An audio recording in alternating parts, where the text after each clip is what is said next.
Well, good afternoon, everyone, and welcome to this workshop on contemporary threats to freedom of expression in Canada, hosted by the Justice Centre for Constitutional Freedoms. I am very glad that you can join us for this important discussion on what is, in Calgary at least, a very snowy and chilly day, a perfect day for a conversation indoors. I hope that you are as eager to learn about this important and very quickly developing topic from an expert perspective. I just want to say that the Justice Centre couldn't host these kinds of educational initiatives without the support of Canadians like you. I don't know if you know this, but the Justice Centre is funded entirely by voluntary donations. So if you're not an active donor today, I would invite you to consider supporting the Justice Centre so that we could put on workshops just like this. Now, before I introduce our speaker to you, I would just like to talk a little bit about this workshop and how I hope it will proceed. We're going to hear a presentation for about 30 to 45 minutes, after which there will be a moderated question and answer period. So I would encourage you to ask your questions, but I would ask that the questions be related to the topic at hand, freedom of expression and censorship in Canada. And I would ask that you format your questions by submitting them in the chat and preceding your question with the word question, colon, and then of course your question. I've included my own example in the chat. This just helps me to identify your questions and to ask them of our speaker. So again, if you have a question, please feel free to ask it, but please do submit it in the chat. All right, so I am now very pleased to introduce to you our speaker. Our speaker is the primary external counsel for the Justice Centre for Constitutional Freedoms in the province of Quebec. His law firm, LIS, is a member of the Justice Centre's pan-Canadian network of close collaborators. Our speaker articled and spent the first years of his career in the foremost litigation boutique in Montreal, and prior to joining the Justice Centre, he teamed up with his mentor, one of Canada's best constitutional litigators. He has been a member of the Quebec Bar since 2011, and he earned his law degrees from Osgoode Hall Law School and the University of Montreal, where he also lectured in public law, private law, and legal advocacy from 2012 to 2020. Our speaker is a fierce advocate for freedom from government overreach. He is most passionate about speech rights and believes that modern forms of censorship are clear signs of the reversible decline of Western civilization. So please join me now in welcoming Justice Centre Director of French Canada, Mr. Samuel Bachand. Thank you, Luke, for that kind introduction. So I'll be speaking today about contemporary threats to freedom of expression in Canada. I want to address mainly or three main topics. The first being a law or a bill rather that has been tabled at the end of the 43rd legislature in Ottawa. So it's not on the books right now, but it is, let's say it remains on the government's program. That bill is C-36, dealing with online harms. Then I will address Bill C-11, which is the Online Streaming Act. I guess you all heard about it. And I will end with a few remarks regarding class actions that are undergoing in Quebec against large entities such as Google and Meta, or I guess I should say Alphabet and Meta. And again, class actions that have to do with breaches of freedom of expression in a private law context, which is, let's say, a Quebec particularity or particularism. So those will be the three main topics. But first, I want to say, why do we cherish, as Canadians and generally in Western societies, freedom of expression? I could start by saying that the Supreme Court of Canada offered its own reasons for that. When it wrote in for instance, Irwin Toy, judgment from 1989, that the values underpinning freedom of expression are, first, the pursuit of truth, second, participation in the community, individual self-fulfillment, 3, and 4, human flourishing. I would also add personally that if you lose all freedoms but one, if you had to choose the last one remaining, it should be expression, because it would enable you to win back all the others, obviously.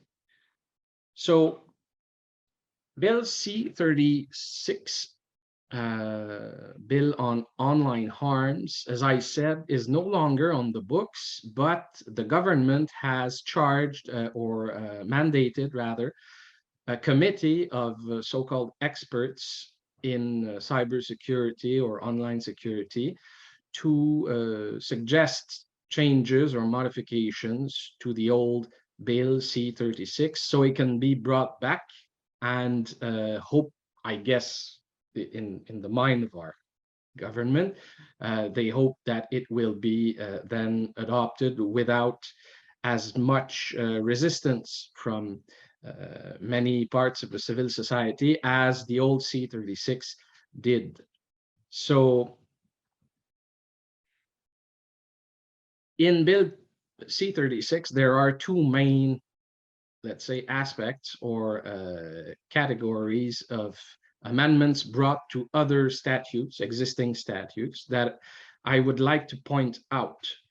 The first is prospective or possible change to the criminal code regarding the possibility of applying as not as the Crown or the Attorney General, but as a private person, applying under the criminal code to a court of law in order to get restraining orders, basically injunctions to keep the peace, etc., for up to 1 year against a person that one suspects of, let's say, being in a position of imminently engaging in hateful speech, hate speech. Okay, so obviously hate speech is defined in the criminal code as speech targeting a protected group, let's say racial minority, sexual minority, whatever. So such speech that would expose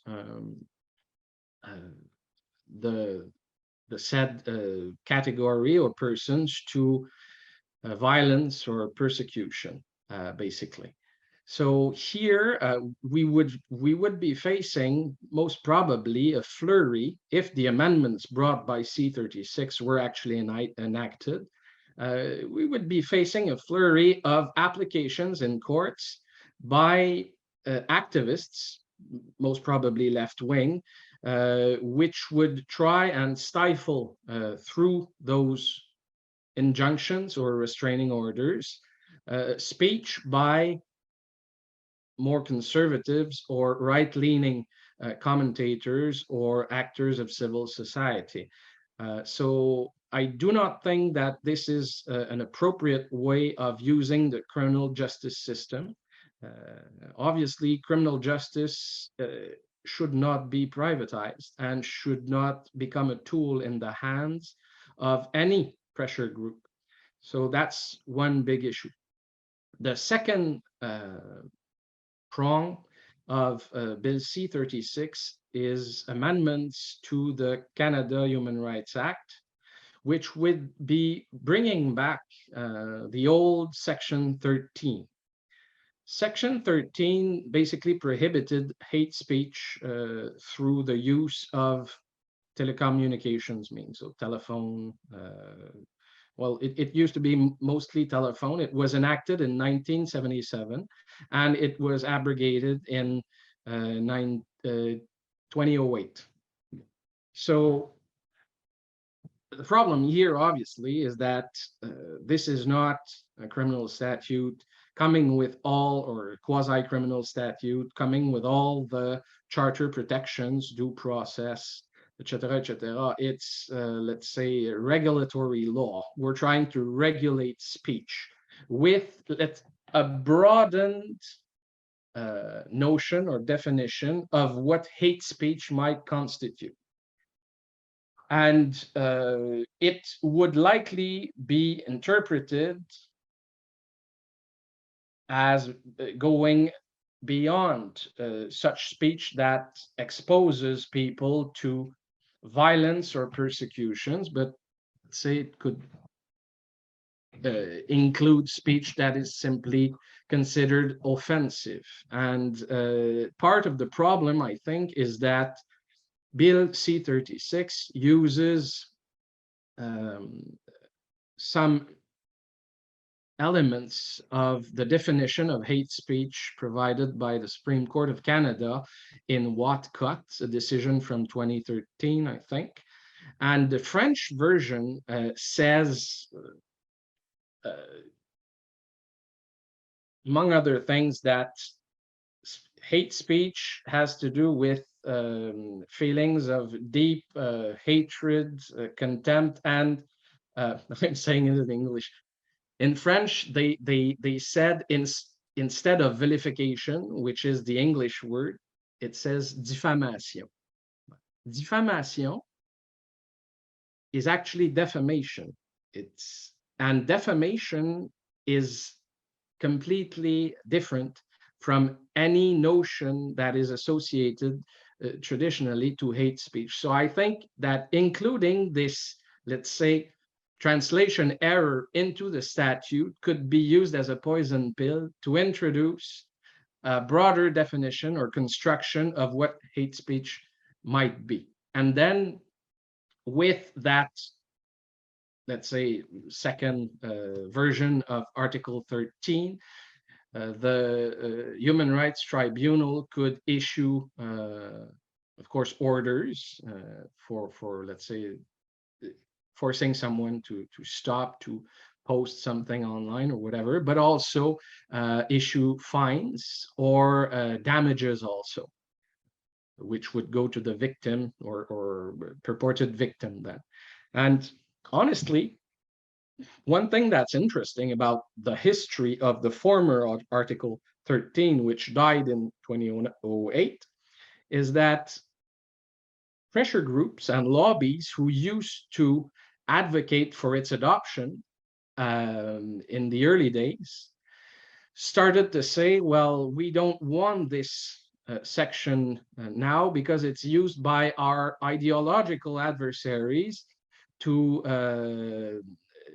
cause us harm and to drag us into legal proceedings. And I'll give you an example. If you just take in the year 2006 only, human rights activist, left-wing Mr. Richard Warman was a party as a complainant in 15 decisions of the Canada Human Rights Tribunal under Section 13. So again, just like I said a bit earlier about potential changes to Section 810 of the Criminal Code, we risk seeing the new article, the new Section 13, becoming a tool or a toy in the hand of activists who often can turn querulous. Querulous, Luke? Can you help me with that word, querulous?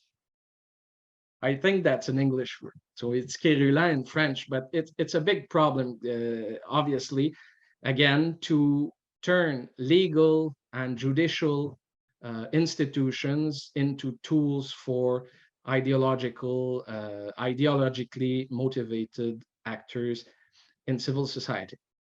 And I would add that there is no political or social need for the Bill C-36 or anything of the likes.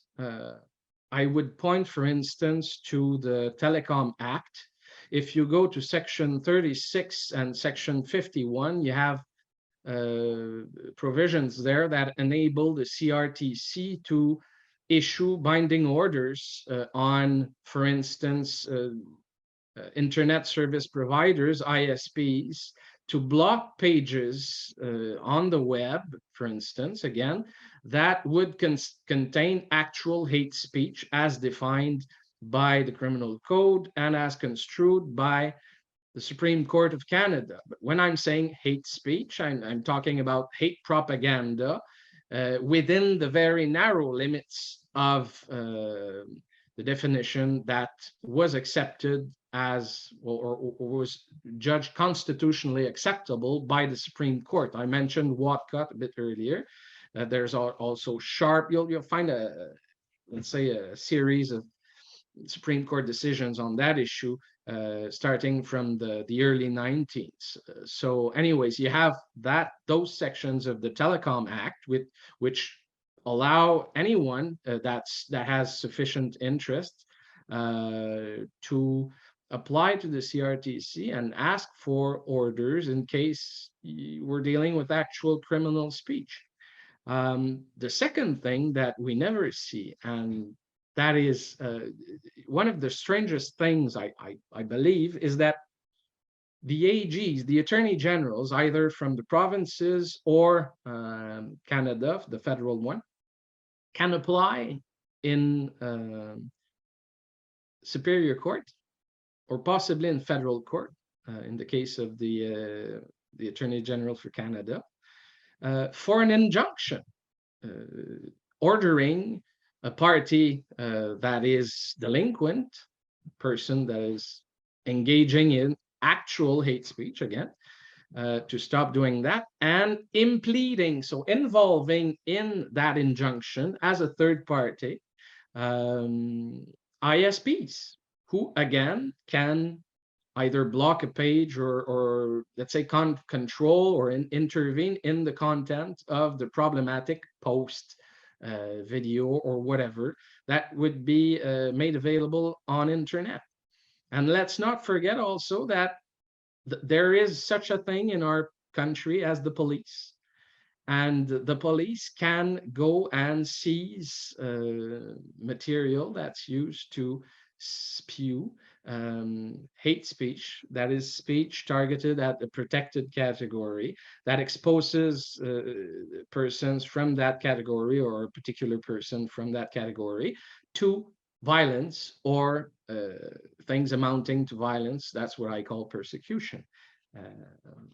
So we have legal remedies in the civil sphere and in the criminal realm that are very powerful, but are not used right now. And I suspect that it's simply because the Crown in the provinces and at the federal level does not want to spend resources on those cases, or again, that many of those purported cases of hate speech are not actually or do not reach the level of prohibited and criminalized hate speech. So that says a lot about the extent of the actual problem of hate speech in our society. It's mostly imaginary. It comes from the mind of people who want certain types of speech that are not hateful to be stifled. Is that the word, Lou? Bâillonné, stifled. So those are my comments about Bill C-36. Bill C-11 is the infamous Online Streaming Act, which would bring amendments to the Broadcasting Act. If you want detailed comments and analysis about Bill C-11, you can find that, analysis by the JCCF. You can find that on the website of the Senate Standing Committee on Transport and Telecommunications. And you can also obviously find it on our website, jccf.ca. If you prefer the French version, It's available on the French page of the Justice Center, which is cjlc.ca. You'll find that on our French page. And obviously, the French version is available on the French page of the Senate Standing Committee. Things are not going well because I think many of the proposals we made for amending Bill C-11 were, let's say, well, met a favorable, were welcomed by the conservative minority in Senate, but all those changes are being shot down one by one in the current exercise of clause by clause analysis at the standing committee. So I'm afraid that we might end up in third reading in the Senate with a bill that is exactly identical to the former version, which would mean that C-11 would pass and be sanctioned as law in Canada in very short order. So that's what I fear. There are many aspects to Bill C-11, some which are perfectly legitimate. I think the main sale argument was that the bill was targeted at getting money from big players like Netflix, Disney Plus, Amazon Prime, whatever, YouTube, getting money from them to compensate Canadian creators and artists whose work is being posted or let's say used online, and more generally to foster a rich artistic culture in Canada. So, well, to a certain extent, I have no doubt that's legitimate, but elements of Bill C-11 have nothing to do with that and go way too far. And those have to do with freedom of expression. And I think, well, those are the provisions that the JCCF, the Justice Center, commented. So first, you'll find in Bill C-11 that provisions will enable the CRTC to basically grant itself or recognize itself a jurisdiction over all streaming platforms and also all contents, so audio or audiovisual contents, not strictly written, that's not covered, but all contents that are either directly or indirectly lucrative, or that either directly or indirectly generate revenue. So that means not just commercial content per se, but also any content, even posted by a church, a non-profit, pressure group, whatever, that can indirectly generate some revenue, even though the purpose of that content may not, the dominant purpose, I mean, may not be to go and raise money, do fundraising. So you have huge overreach there. And you'll find in the new provisions that would be through Bill C-11 that would be added to the Broadcasting Act.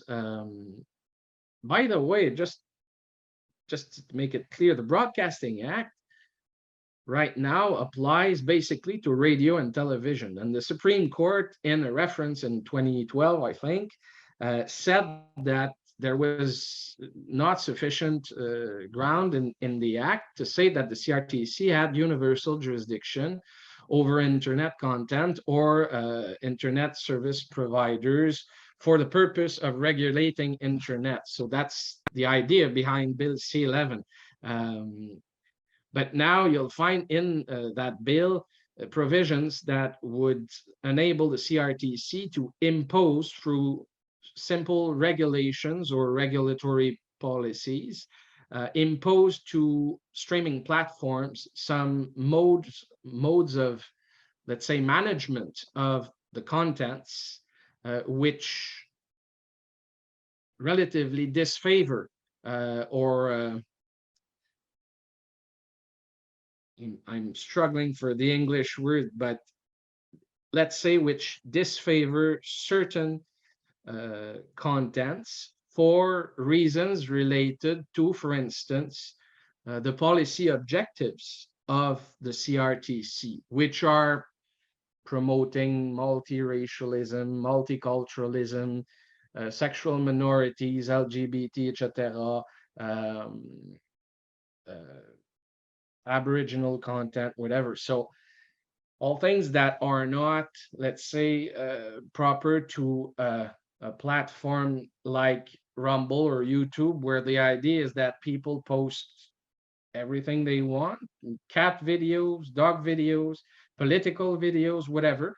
And, you know, the marketplace of ideas works with its invisible hand. And, you know, the invisible hand, whatever one thinks about it in the economic realm, it certainly works very well in the intellectual realm. And Western democracies, I think, have proved that historically. So Mr. Pablo Rodriguez, Minister of Canadian Patrimoine, in again the French word, Heritage Canada, sorry, is the sponsor of the bill, and he stated many times that the purpose of the bill was not to regulate user-generated content and was absolutely not to start playing with the freedom of expression of people who want to post stuff on internet. Well, those statements were basically contradicted before Parliament by Ian Scott, the president of the CRTC, who said that such content could be regulated under Bill C-11. And by the way, I don't want to get into the weeds here, but some of you might have followed the N-word saga with the French CBC, Radio-Canada. And in that story or that saga, well, the CRTC blamed Radio-Canada because journalists had used the N-word, which was a part of the title of a very, very illustrious or well-known political essay from the 70s, I think, in Quebec. So if you're, again, I don't want to get into the weeds, but that's one reason why I think we cannot trust the CRTC or Minister Rodriguez when they say that they have no intention in starting to regulate freedom of expression. They have acted in the opposite way before our eyes in a very recent past. Just give me a sec, I'll look at my notes here. So yes, if unfortunately Bill C-11 is not amended and becomes law, we have recourses. We can take action. There is no magic wand available, but there are things that are useful and that will lead to some consequences, most certainly, that we can do, actions that we can undertake. So first, before the CRTC adopts any regulatory policy, for instance, for content management on YouTube, Rumble, or the sorts, well, it has to have hearings and do consultations. So we, as interested citizens or entities such as JCCF or other groups that advocate for freedom of expression, can participate in those hearings and let's say offer briefs, information, and testimony. So that's the first thing. And if, despite those representations and, let's say, testimony and briefs and all, regulatory policies are adopted or enacted by the CRTC in breach of fundamental freedoms, such as freedom of expression, then we can take action and seek a judicial review before the courts on both administrative law or public law bases and constitutional bases. So those are tools that will remain available to us no matter what, and I think they will prove quite powerful because, again, let's say, unlike what we've seen with COVID cases all through Canada, the freedom of expression jurisprudence in Canada is kind of robust. So the CRTC will have its hands full if it overreaches. I want to finish with a few remarks about class actions that were launched in Quebec. As I said, you have the Bois file, BOIES, that's the name of the lady, against Google. She posted content criticizing the health policies of the Quebec government during the COVID so-called crisis. And the content was deleted. She was sanctioned, quote unquote, by YouTube. And there's also a companion case called Leray, Mr. Leray,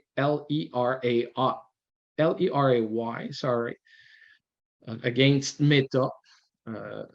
It's a similar case. Mr. Leray had posted critical content, but, sober and based on information that one could go and verify.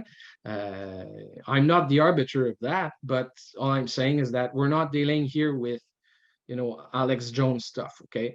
So he posted that on Facebook, and he was also censured by Facebook based on their COVID whatever policy. Both files are piloted by an excellent lawyer from Gatineau City, Maître William Desrochers. And what's interesting about them is that in Quebec, based on Section 3 of the Quebec Charter,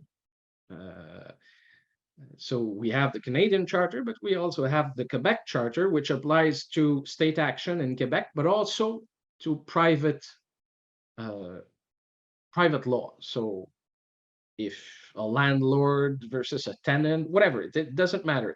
It applies the protections which are similar to those of the Charter.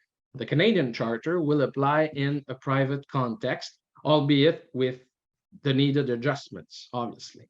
And you'll find at Section 3 a protection of freedom of expression. And that would mean if Facebook and YouTube are subject to the jurisdiction of Quebec laws, in the Bois and Leray cases, that there might have been a breach of an actionable breach of freedom of expression in the private domain. Something that's a type of recourse or breach that you cannot substantiate in most common law jurisdictions, either in Canada or in the US, because such freedom of expression protections simply do not exist in the private domain. So you have to find other tools. But in Quebec, well, you have it there in the Charter. So I have to say that the freedom of expression in the private domain was interpreted pretty restrictively by the Superior Court of Quebec, so that's trial level, in the years 2012 to 2015, respecting injunctions that were granted against protesters on university campuses and all that, but the Section 3 protections have not been addressed very thoroughly in those cases. So my hope is that with the two class actions I mentioned here, the courts will have no choice but to address those issues head first, and will have to go through a thorough analysis, which can be or will be challenged possibly before the Courts of Appeal and maybe even the Supreme Court of Canada. So those are cases to follow closely. So those are my remarks for today. I welcome questions. I understand that Luke has taken some notes and can put those questions to me. I can't hear you, Luke. How's this? Yeah. Hello, hello. Okay, well, please join me now in thanking Maître Samuel Bachand for his wonderful presentation on contemporary threats to freedom of expression in Canada. I certainly learned a lot. So thank you for following along. We are now entering the question and answer period. This is always my favorite part of the workshop. So again, if you have a question, I invite you to submit your questions. Your questions help us to think about the topics in different ways and from different perspectives. So they certainly make a contribution to our thinking about these issues. Once again, if you'd like to advance a question, please include the word question, colon, and then your question. This will help me to identify them. Okay, so our first question comes to us from Miss Sibylla Rulf. She writes, but we have learned that what someone says and what they mean is very different. And if I may participate in your question, Sibylla, you mentioned earlier that the framers of the CRTC have expressed that their intention is not to use this legislation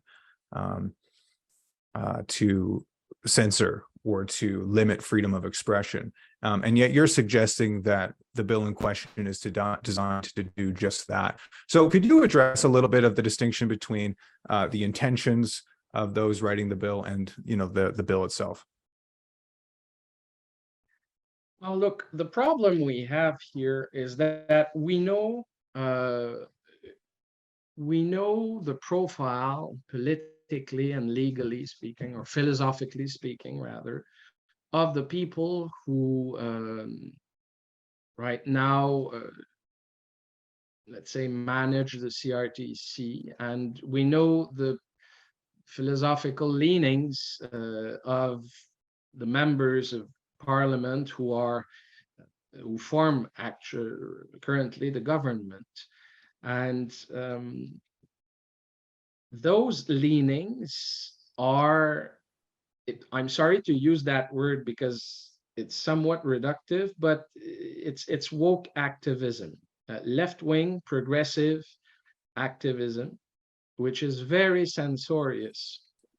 And if you combine that with a statute or a bill such as C11, which basically grants an organ of government, which is the CRTC. Don't go and don't believe the people who will tell you that the CRTC is almost like a court of law. It's not the case. Okay. So again, if you want a good example of that, go and read the N-word decision.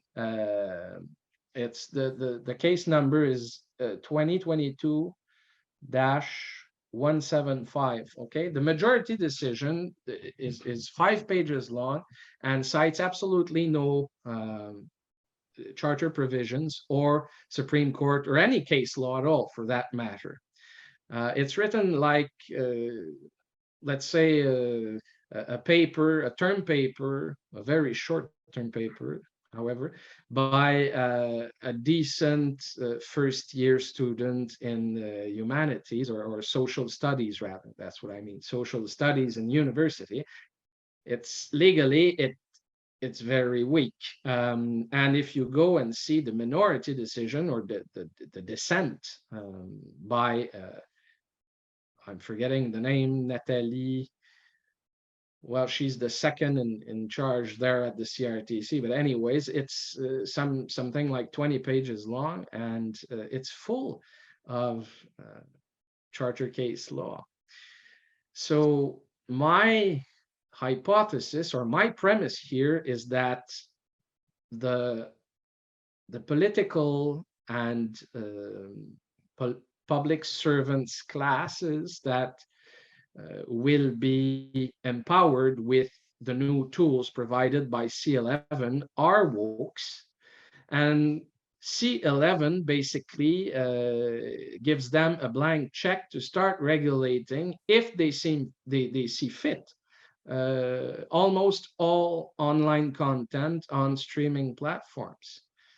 So, it's not that the words of the Act C11 are so egregious in themselves, because all they do is providing the CRTC with a broader power to regulate. And we'll see what kind of regulations they make or they take. But over time, I have no doubt this is not a matter of 6 months or 1 year.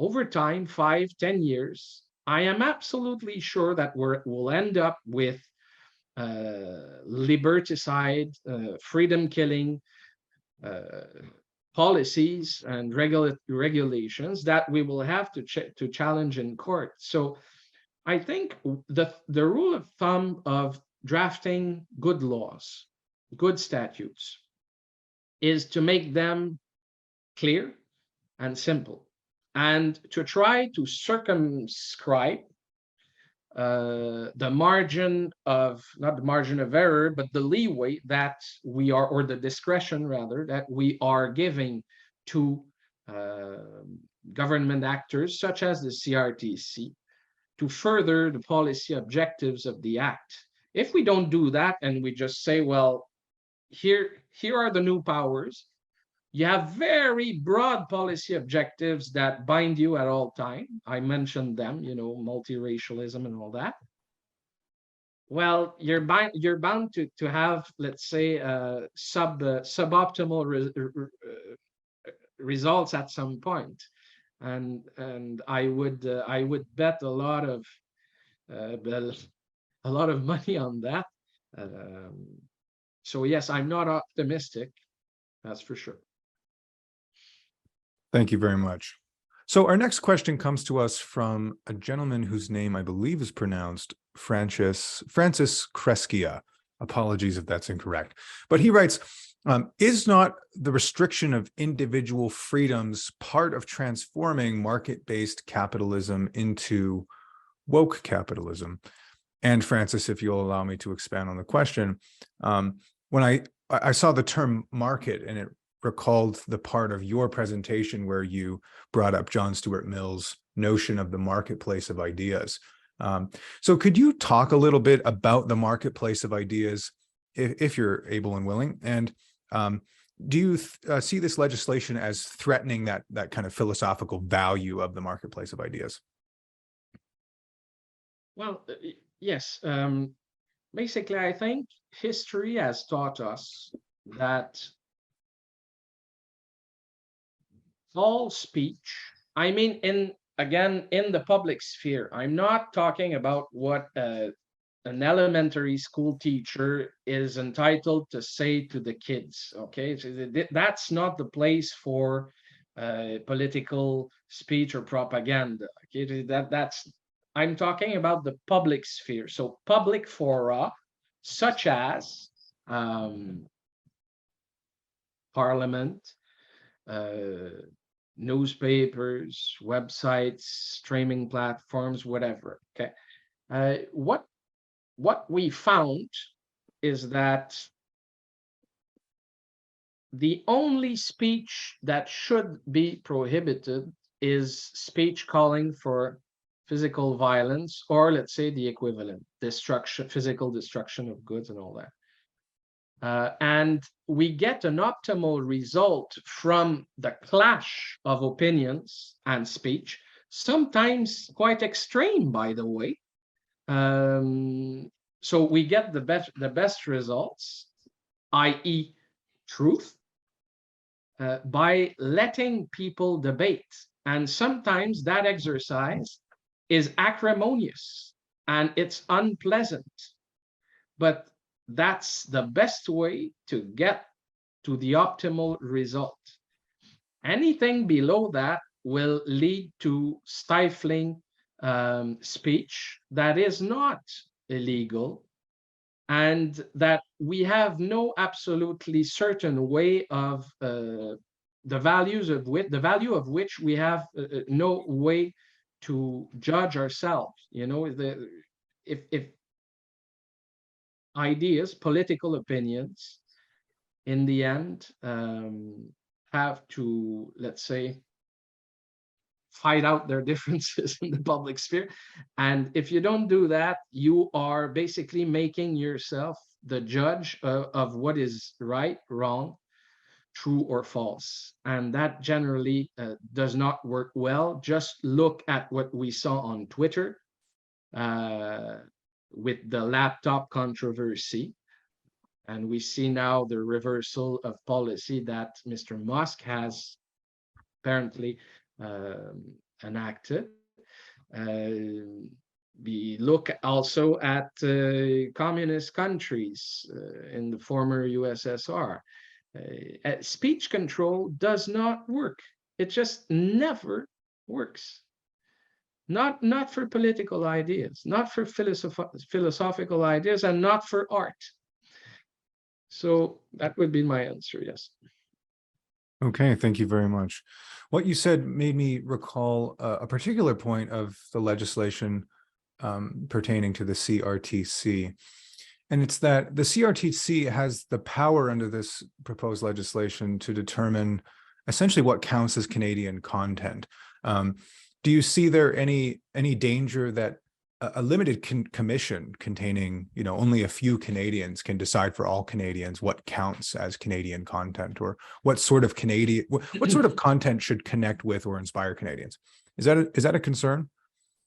Well, look, I don't think that it's acceptable for the CRTC, which is basically a bunch of public servants in a glass bubble in Ottawa, to decide what is Canadian content and what is not.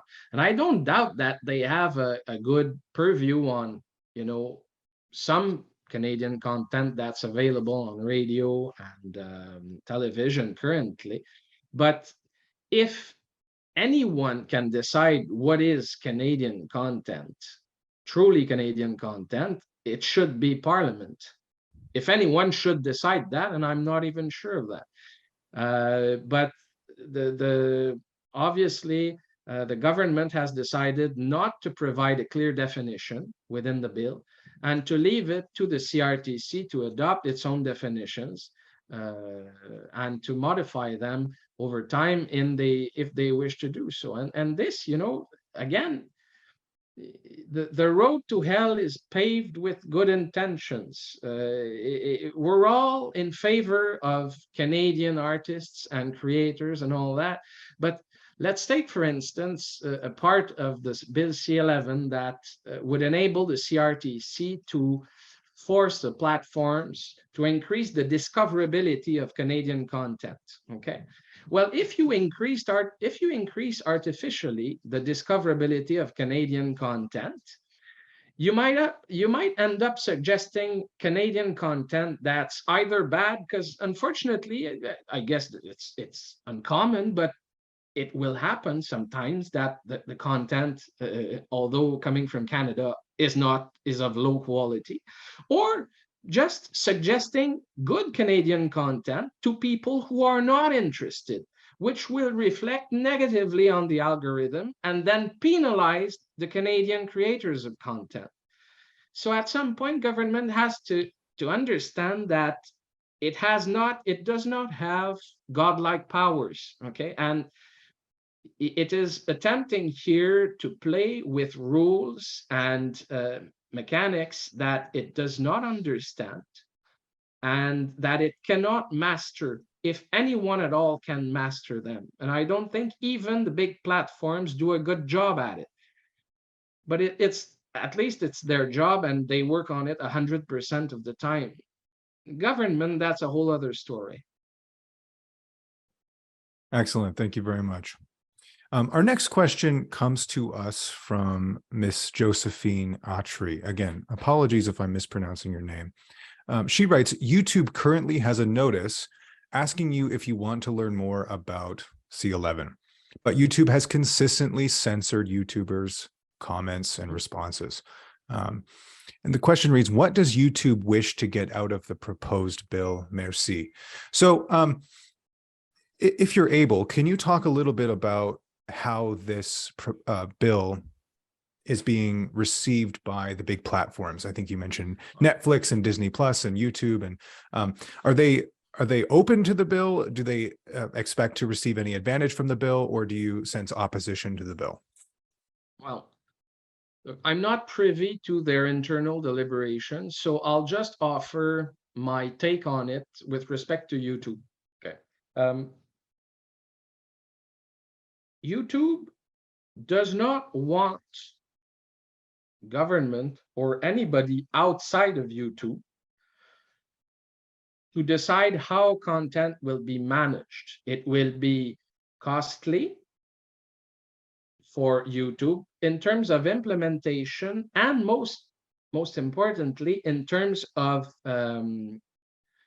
reaching or controlling eyeballs. Okay, so that they do not want, because they fear that the government policy, although I think they're freedom killing, will let's say diminish the value or the efficiency of the algorithm. So they don't want that. Obviously, they want control, complete control over their own algorithm, which is understandable for a business. I understand that.